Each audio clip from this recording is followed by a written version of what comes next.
and welcome to the Making Stories podcast. I've completely lost track of what episode we're up to. I think we're up to episode 12. Welcome to episode 12. We are Making Stories. My name is Claire. I'm the marketing social manager here at Making Stories. And to one side or the other, I think she's normally over here or there, is Hannah Lisa, my lovely friend and colleague. And this is our podcast where we show all the behind the scenes. It's got a real focus on sustainability in our knitting. And yeah, welcome. If this is the first time here, mega welcome. If you're here already, we love you. Thank you for coming back. And yeah, welcome to the episode. That was a slightly strange intro. I love it though. I've been thinking though, I think we should have like a little notes thing where we have like, these are the 3 things that we want to tell people from the start. Oh yeah, good idea. Yeah, I used to have that for my own podcast after like the first few episodes, and it just makes things a little easier, and like over time you get into a rhythm of things. That's a good idea. Welcome. This is exclusive behind the scenes Making Stories work life. And that's the first time I've ever said mega welcome as well, so that was interesting. I love the mega welcome though. I love it. Also from me, mega welcome to everyone who's watching. I hope you have a cup of tea. I hope you have some knitting with you. Yes. And we're gonna have a lovely time. We're gonna aim for, I think, like around 30 minutes. We have a couple of really nice things to share. We're gonna talk about gauge and how the gauge can change from swatching to knitting, and we actually have 2 finished objects to share with you. Oh, what? Are yours blocked? No. Mine neither. I was like, I really need to get that blocked to show and tell, but there's a reason I haven't blocked it yet, which I'm still on the fence about, and I'd like people's opinion. So yeah, I'm excited to show things off, but why don't we start off chatting about the recent blog post that I put up, which was last week, which is all about, does your gauge change when you're knitting? And I was kind of excited to write this post because this is something, it kind of popped up as we've been doing a lot of posts on gauge. So if you've been to our blog before, you might have read those ones. If you haven't, I'll put all the links below. Because gauge is such a tricky thing when we're talking about trying to get the right fit with our knits. Gauge is like the number one thing where people tend to have some issues with it. Excuse me. And it was as we were writing those posts and going through things, it purely came from a personal thing, because I thought one of the things I really struggle with is it doesn't matter how much I swatch, how diligent I've been and followed all my own advice of treating my swatch the way I treat my finished object to get the most accurate gauge. When I'm knitting, my gauge changes. It's just one of those things. It happens for like a plethora of reasons, and I find that quite interesting. I think I got frustrated so much in the past with, then I thought I'm just swatching wrong, or I'm doing something weird and it's because my own knitting skills, which I guess it is, but it doesn't have to be a bad thing. It's just kind of interesting to chat about those things, because there might be a lot of other people who have the same problems that I do, which apparently there is, which was really nice to know I wasn't alone in that. Yeah, like, and also if this is happening to you as well, leave us a comment down below. We both got really excited about all of the comments on our recent Instagram post about that blog post. So tell me a bit more. So does that always happen, that your like gauge changes when you knit, or have you noticed it happening under certain circumstances? Excuse that. Or like, you know, with certain types of knitting. How is it for you? So for me, it's I find it happens at very specific times, and it's only taken me actually paying attention to realize it's happening. So there's a huge difference between if I'm nice and relaxed and I'm knitting compared to if I'm not relaxed, and I cannot be relaxed for a lot of different reasons. I'm quite a relaxed person, but apparently if I'm watching something on the TV that's really stressful, I knit to a tighter gauge. And I like a lot of I watch like a lot of horror films and scary things. I quite like that. And Chris plays a lot of zombie games. I play a lot of zombie games. Obviously, I'm not knitting when I'm playing. And I find as I'm getting like the shoulders come up, and I'm like, ooh, and especially when watching a scary film, I kind of do this. And yeah, my gauge changed. So that is one of the things if I'm watching, like, if I've got one of my old like detective programs on, I basically sound like an 80-year-old sometimes when I'm talking knitting, watching Poirot. But I think they don't really play any zombie games, so no. So I'm nice and relaxed watching my Poirot or Midsummer Murders, and yeah, there's a difference between those two. We were rewatching Aliens, an Alien, and that was because it's a very suspenseful film, and yeah, cause it jumps out and it's like creepy, especially that first film. It's so suspenseful. It's like I've never watched them, but oh my god, yeah. they're so good. They're so good. They're very suspenseful, and the alien is super creepy, which I love. So yeah, sorry, getting slightly off topic. But when we were watching that trilogy, we watched that and we watched Predator kind of around the same time. And my knitting was getting tighter and tighter as I was going along, and I had to rip it back. And yeah, and it's the same if I'm a little mad. If I'm a little mad, I like to knit because it calms me down if I'm a little upset about something. And but that period between me starting knitting and like the madness wearing off, it's a little salty, that the gauge on those spots. Yeah. So yeah, things like that are really interesting. I'm definitely, if I'm not relaxed, it really affects things. But also I suffer but if I'm knitting on a smaller circumference. So I've got really good now. In the past, I used to, if I had, say a colourwork yoke, the colourwork section would always be tighter than the stockinette section, which I think is something that a lot of people have. Yes, definitely. I've got to the point now where I've got into my colourwork technique and it's a lot more even. I learned continental. I can only knit continental colourwork. I can't do it any other way because I'm an English knitter. So I throw the yarn in that hand, but I can do continental if I do colourwork.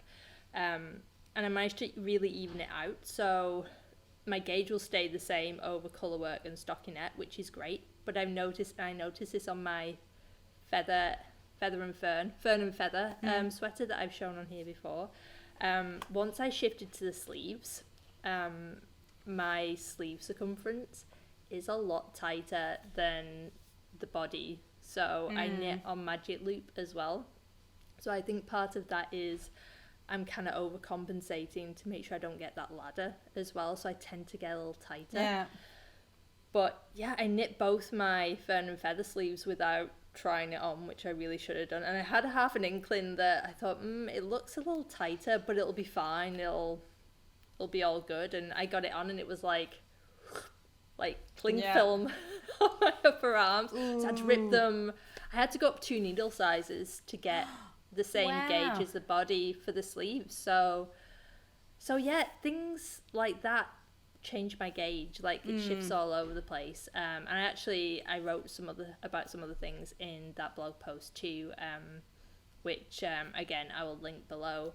But I also chatted about how to look out for those things. So if you do get to the end of the project and you find your gauge is shifted, it's kind of nice to think back to what you were doing, because most people blame the swatch, or also blame yourself for being a bad knitter, which isn't the case at all. Like, never do that. There must be something else going on sometimes. So think back if you've been watching anything scary, or you've been upset, or cold. If I'm cold, if I knit outside and it's a little chilly and then I come in, I've kind of hunched up and kind of knitted like this, and that tightens my gauge up. And we got a lot of comments under that Instagram post of people sharing their own reasons for the gauge shifting, and some really interesting ones in there that I don't have a problem with, but a lot of other people. Ooh.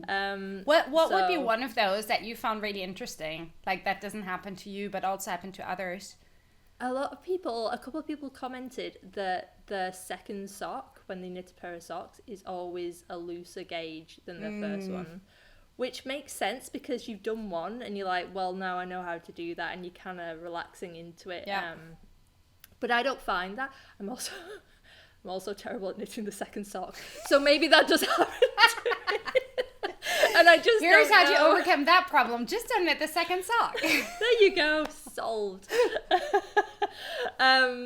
So yeah, that was a really interesting... That's really interesting, yeah. Yeah.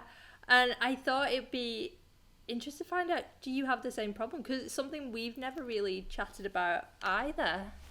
No, and it's funnily enough nothing that I've actually honestly ever paid that much attention to. I mean, I know that it's a thing that can happen, and it has, like, now thinking back about the projects that I've worked on, it definitely has, but I honestly never bothered before, say for a sweater, to actually measure the gauge while I'm knitting on it, which I probably should have done.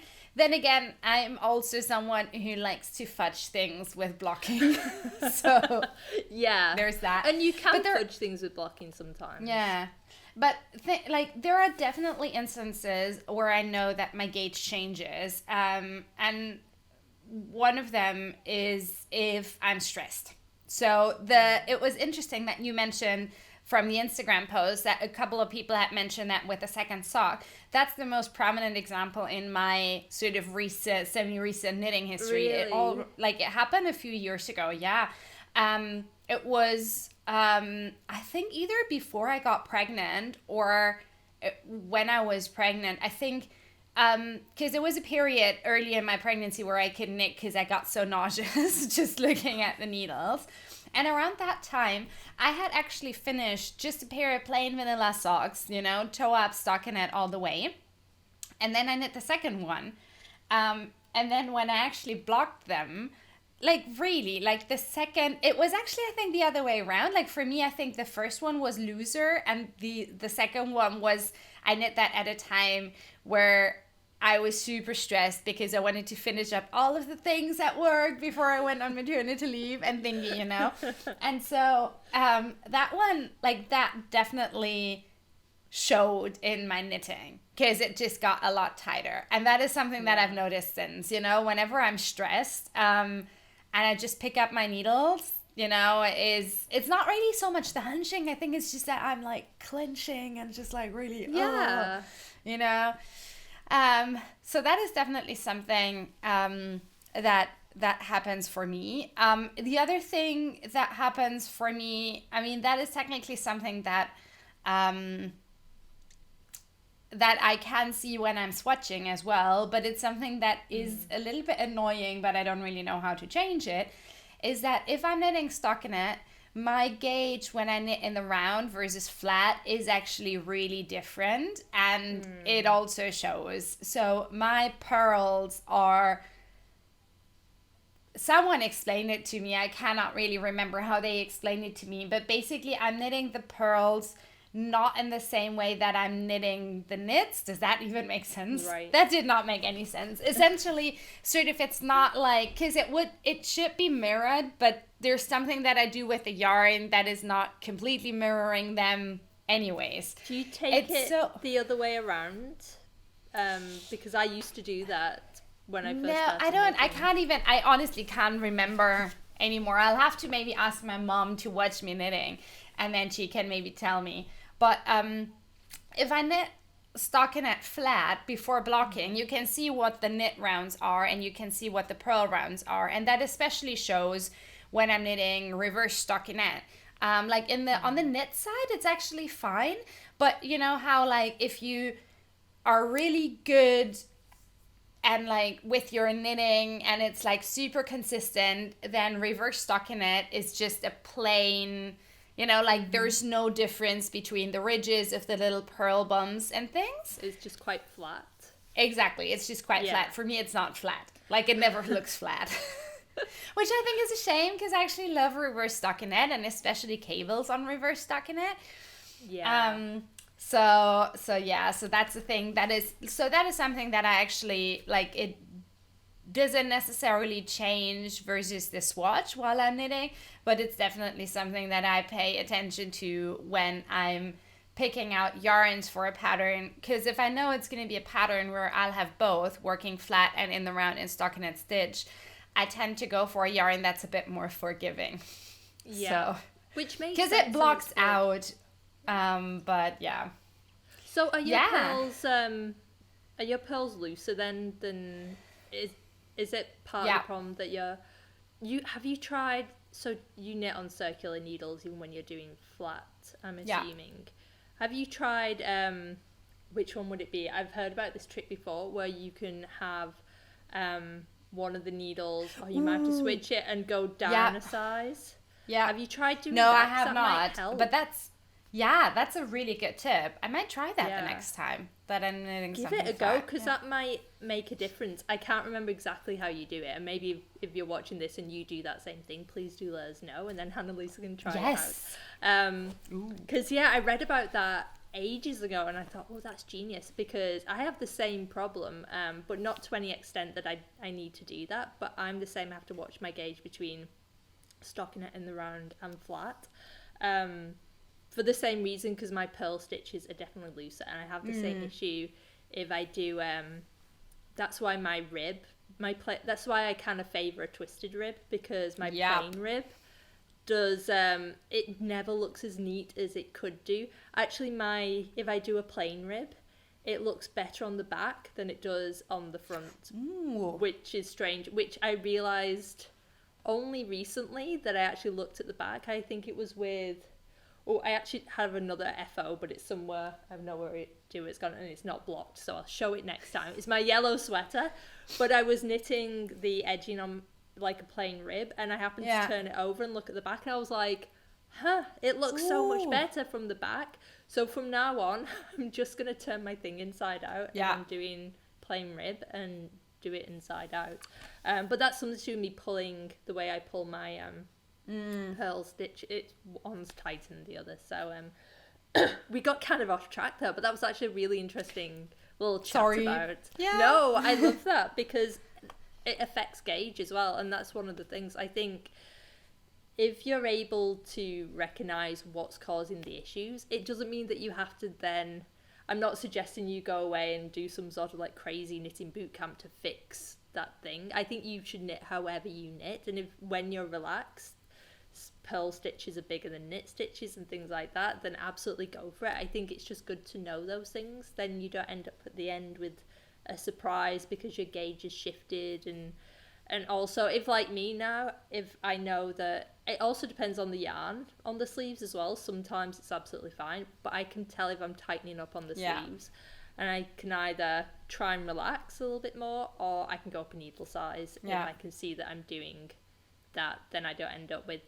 Do you know what? This solves such a mystery though. For years, I've had the tightest sleeves on my sweaters and never really understood why, and not really put two and two together. I just thought, oh, I picked the wrong size, or, I've not made my swatch correctly or something. And then it was only as I was kind of delving into these topics, I thought my gauge must be switching around on me somewhere along the way, and turns out it was. Yeah, and it makes a lot of sense with the smaller circumference for the sleeve. So while I haven't measured that, like one of the most recent things that I finished is a baby sweater, a gift for a friend.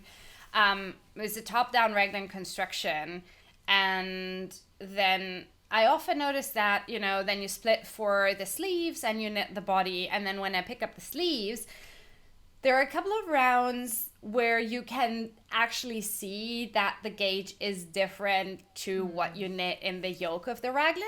I never really paid much attention, but I think it's blocked now. It might have blocked out. So, but the next time I'm definitely going to measure.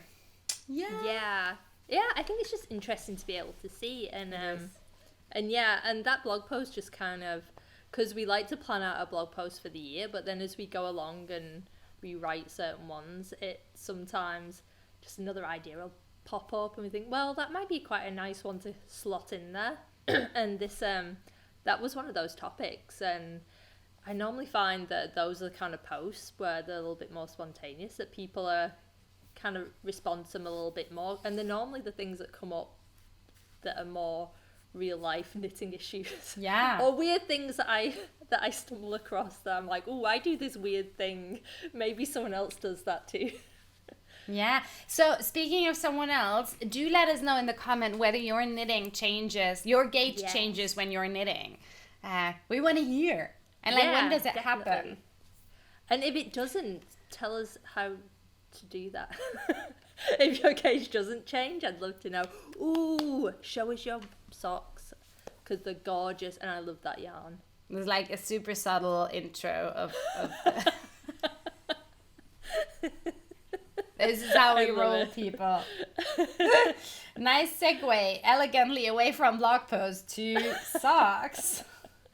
Which, by the way, no, I can actually make this better.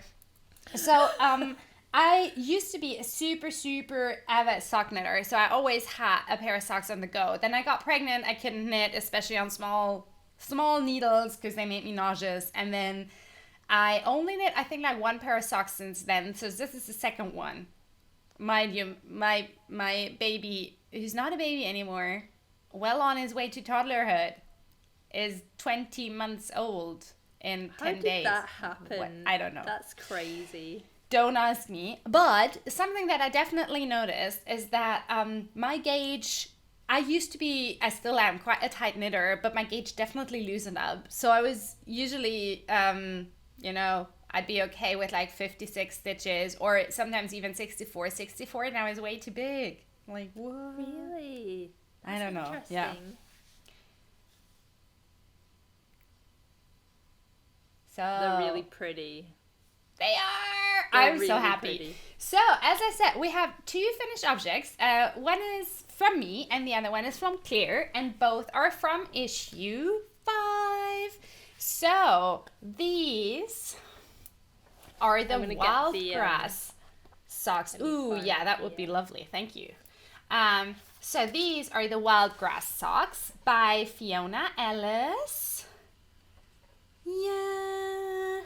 I'm going to zoom in a little bit. I'm trouble finding my camera as well. Yes. Oh, I love them. I'm so in love with them.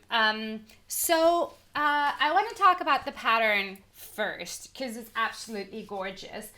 It's a toe-up sock. So you start at the toe. You start with what she says is a Turkish cast-on. I actually just used Judy's Magic cast-on thingy. Oh, I've never heard of a Turkish cast-on. Me neither. That's cool. I've been meaning to look it up. What I really like about the toe, though, is that you cast on with quite a few more stitches than you normally, like I would normally cast on, I would say like maybe 8 stitches on each needle for a toe. Here you cast on almost twice as many, which gives this a really nice rounded thing and like a little bit more space. I actually really quite like that.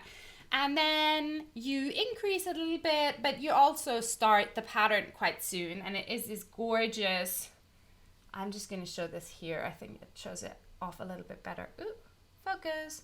That's this so gorgeous, nice. Pretty little lace pattern that is actually super easy to memorize. It's lovely. And yeah, I really, really like it. And it's what I also think is really nice is that it's mirrored on the socks. So, it's not the same. It flows in the different direction, which I really, really appreciate. And you work your way up the foot and then you start increasing for the gusset and you do a little heel turn and then quite an interesting heel flap construction. I'm not going to give too much away, but it's something that I've not quite done in this particular way. Where you work a little bit of the turns sort of in the heel flap. But it actually fits super, super nicely. And you have this really wonderful slip stitch. It's a super simple pattern on the heel, but it just gives that bit more strength to this area that usually wears out quite fast. And I also really like how this works with the yarn. I think it looks super pretty. It's really pretty. Yeah. And then once you finished the heel, you actually start working the lace pattern on the front and the back of the leg, and you work it just however many times you want and finish it off with a nice twisted rib. Now, the only modification that I did to the pattern was, maybe you can share a close-up of the photos again so that people can see it. For the last 2 lace repeats, Fiona Ellis, who's the designer of the socks, actually has you knit tiny bubbles with a crochet hook, which I think is absolutely lovely. But I wanted these to be a mindless knit that I could take to the playground. And playground and crochet hook, they don't match. Like, it's no. So I just omitted the bubbles. I think they would have been super fun, but it was just not something that I wanted to do at that point in time. So yeah. I really, really like them. I can really recommend them. They're like, I like socks that are kind of potato chippy, so you just want to get to that one more row and one more row, and this is exactly that. And the other thing is, they knit up super fast. Like, I think the second sock I knit in like under a week. I love as well that because of the lace pattern on the socks, it almost gives the cuff like that slight little bevel. Yeah. Which I think is so cute. I really need to knit them, and I've also got I've got a cake of sock yarn that I impulse bought that's speckly, and it's not even like a crazy speckles freak me out, I'll be honest. I always think they look beautiful in the scheme, but when it comes to actually knitting with them, I'm like a coward. Because I don't know where they're going to appear, and apparently I don't like that. So I've had it in a cake for 3 years now. And it looks really pretty, but I don't knit with it. So, and it looks so nice in the speckles there. So I think I'm going to save that yarn. Yes, do it. I really like the combination of the speckles and the pattern. I find it quite hard to find good patterns for speckles that's not, super just plain vanilla socks. Because it can get too busy quickly. But I don't think these are.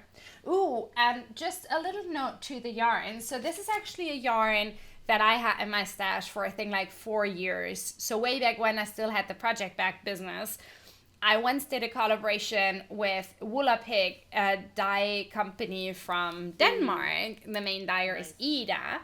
And Ida dyed this gorgeous colorway called Hygge. And I still had a skein of it. So it's a 50% non-superwash merino, 50% silk. Quite a luxurious sock yarn, I think. But I'm hoping that the silk will actually make it strong. And it's super lovely cream color with these specks of gold and copper and pink. So it's beautiful. I love it. Yeah, that is my finished object. What is yours? Well, I can't try it on because I've got earphones on. I think I did the same thing at knit night, and it just kind of looks like I'm gonna do this, and it's good. It's my Makara hat, and I love it. Again, I'm having issues where my camera is. Not blocked yet because I keep going back and forth. I do like the cream colour. So this is yarn that was left over. I went stash diving to make this. This is yarn left over from my Fern and Feather. So this is BC Garn, Hamilton #1. And I knit it in this cream colour. And I think I like the cream colour now. I was going to dye it. So that's why it's not blocked yet. My hair's doing weird things. But I'm on the fence. I'm kind of on the fence about dyeing it a completely different colour or leaving it cream. What do you think? I love the cream. I really, really like it. I think especially as we're heading into spring, there's just something about it that feels like really bright and just sunny almost, and it also works super well with everything. Like, that's what I'm thinking. I think I'm not really normally because I'm grubby and I'll get it grubbed up, but yeah, I was. The thing is though, honestly, like if you're on the fence about it, I would just wear it a couple of times in the cream. If you get it grubby, you can always over dye it, just True. Like soak it first with a bit of wool wash, and then you just, check it in a dye pot with something. True. Yeah, that's a good point. And that will show you whether you actually get a lot of wear out of it being as is. I think you're right. Yeah. I think I'll block it as is, and we'll wear it, and I'll see what happens. Because it looks so good. I love it. And it's a really relaxing pattern. I knit it over a few nights, and I am a slow knitter.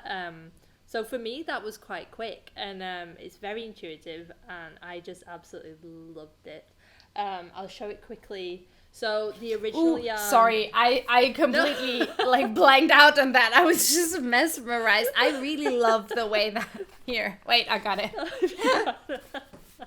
Because I think it's beautiful in the darker colour too, because that's John Arbon. Is it Harvest Hues? It's Harvest Hues, yep. Which is also a beautiful yarn. So I think it looks beautiful in that darker green colour too, but you can kind of see it in the cream right here. So this is unblocked at the moment. Beautiful. And it's such a clever design as well. It's very it's a very what am I trying to say? When you start knitting it, because it feels like it should be a little complicated. If you're looking at it and you're like, oh, I mean, there's lace going on, it all comes to like this point, there's like these obvious twisted columns of stitches. Once you start knitting it, it comes together so beautifully. It's and that's my favorite kind of pattern, where everything just kind of makes sense. I don't have to overthink about it. Yeah. It's almost like all the blocks slot in together, and you're just like, yeah, it was a really, really pleasant knit. So if you're looking for a nice spring hat and something that you can just relax to, watch the TV, and I definitely recommend this. This is size 2. I have a fairly big head and a lot of hair, and it fits perfectly. So, oh, wonderful! Oh, I can't wait to see it blocked. You'll have to show us next time. Then we'll do a quick. Yes. You just put the earphones up and you just do your magic. Well, I cannot wear a beret. I could do it quickly now. Wait, I'll be able to hear you. But so also my hair's a little crazy. Let me take it down. So, kind of oh, what's my hair doing? And this is why I wore it up today. So yeah, it's really nice. I absolutely love it. Ooh, there we go.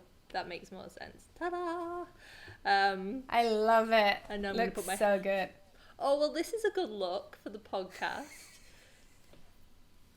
Who doesn't like looking like that on the internet? It was worth it for showing off the beret. Yay, you're back. The things I do to show off my knits.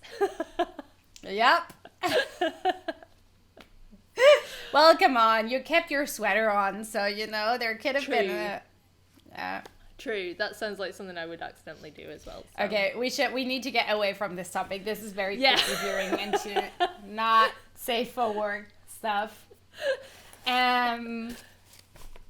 Works in progress. Yes. I'm just going to super quickly show you where I am on my Bindweed.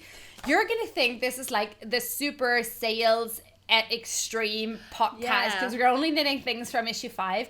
We're genuinely only knitting things from issue 5 because we love all of the things from issue 5. Yeah, we're not doing it on purpose, I promise. No, and you will see other things on our needles at some point again. I won't specify when.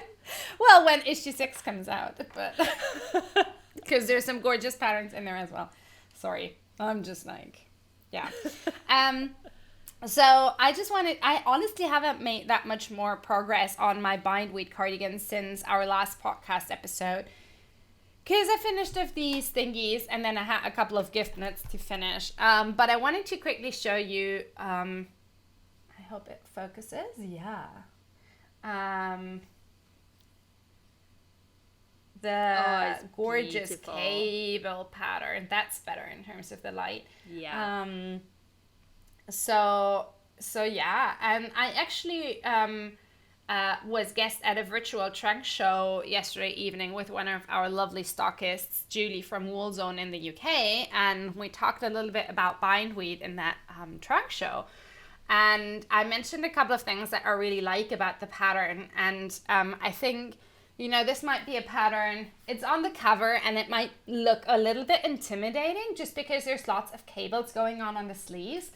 But it's honestly so well written. Like, I love a pattern that's just super thought through, you know, where every single detail is just considered, and this is exactly that. Like, there's nothing sloppy about it. Like, even to the way that you knit or work the raglan increases and you work the edging and things, it's so polished and so nice, and, you know, also not unnecessarily complicated.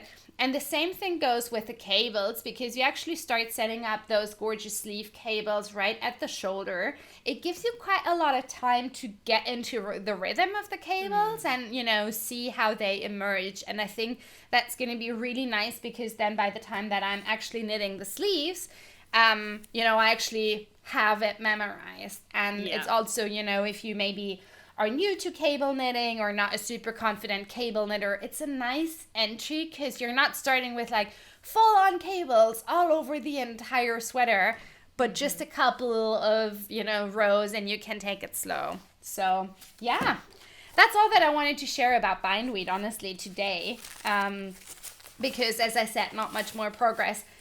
And you'll see this quite a few more times again in the future, I'm imagining. Yeah. And I'm the same way. I've had Yoki ready to go and swatched for weeks now, but it's one of those things I need to sit down, and because that's the same way you do a lot of the setting up in the beginning in the way it's knit. So it's one of those things I need to sit down and get a little bit of brain space and get into a rhythm with it. So I keep casting on other things in between. And I have yet another cast on.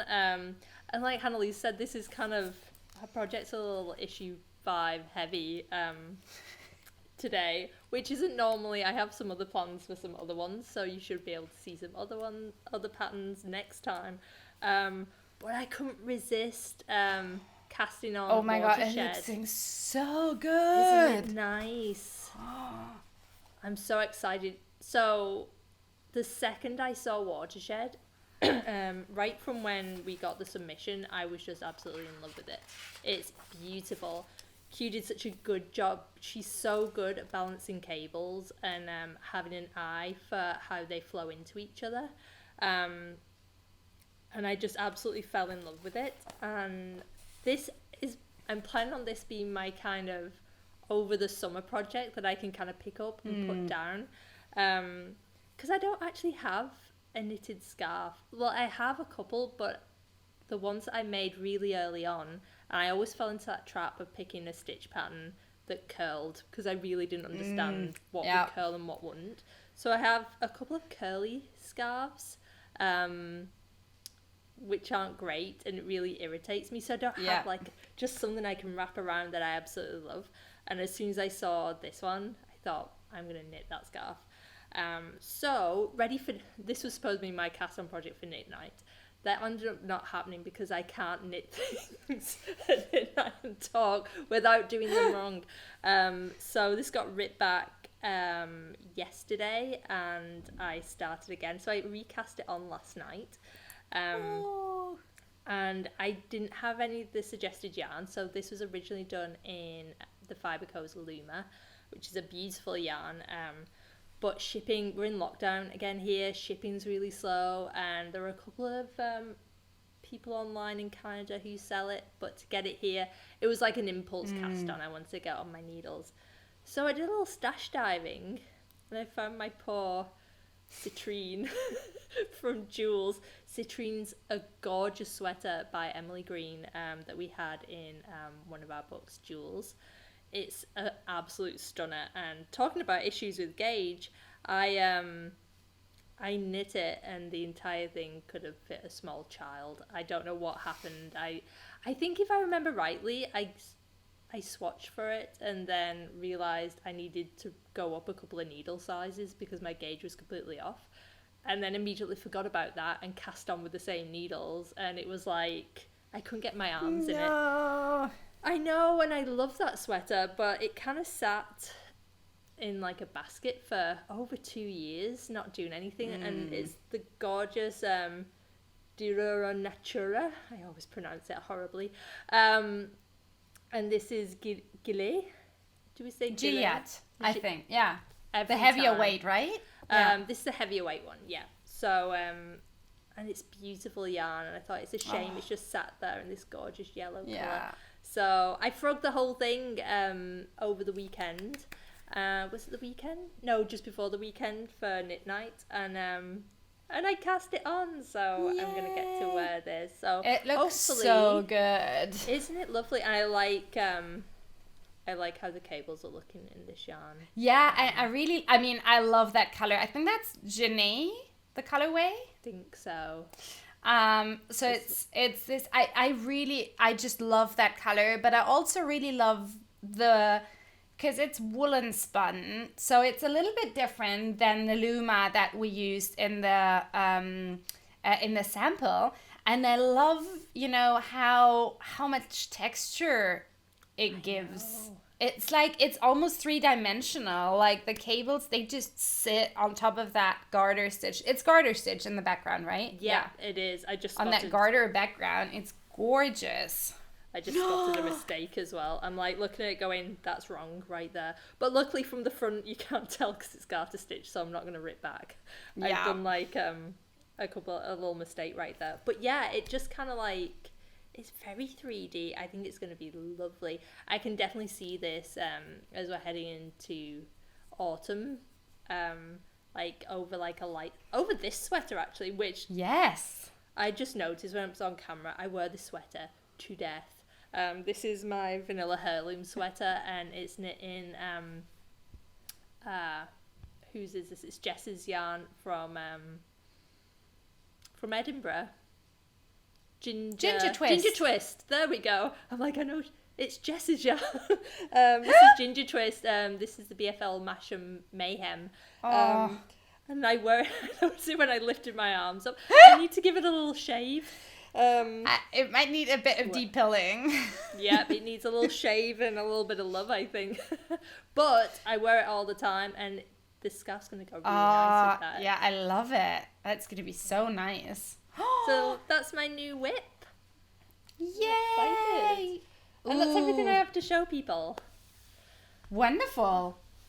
Speaking of new whips, people, we want to see what you're knitting. Yeah. Like, just leave us a comment down below what you have on your needles. We're always curious. It doesn't have to be anything to do with us. Any pattern that you're knitting. No. I know we were very making stories heavy today, but I think we're in that period after the launch. You spend so long looking at these patterns, and then it gets released, and then you're a little tired.